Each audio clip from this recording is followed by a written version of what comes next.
Nanganganib maputulan ng daliri ang isang lalaking teenager sa Bocaue, Bulacan matapos mabiktima ng paputok ng salubungin ng bagong taon. Ayon sa biktima, inabutan lang siya ng paputok at inaalis niya noon ang pulburan nito nang sumabog sa kanyang kamay.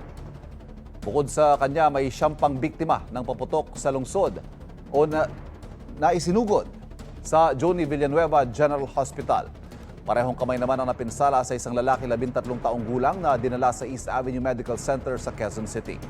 Sabi ng medic na nagasikaso sa kanya, namulot daw ng mga hindi sumabog na paputok ang biktima kasama ang mga kaibigan. Bigla itong sumabog habang hawak niya ang paputok.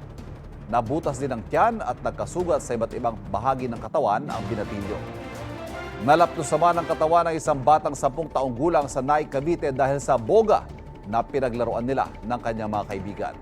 Ayon sa kanyang nanay, nilagyan ng mga bata ng alkohol ang boga dahil akala nila wala ng apoy. Nagliyab ito at nadamay ang damit ng kanyang anak.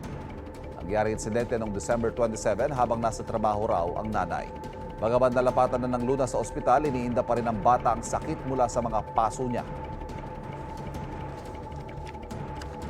Kapuso, huwag magpapahuli sa latest news and updates. Mag-iuna ka sa balita at mag-subscribe sa YouTube channel ng GMA Integrated News.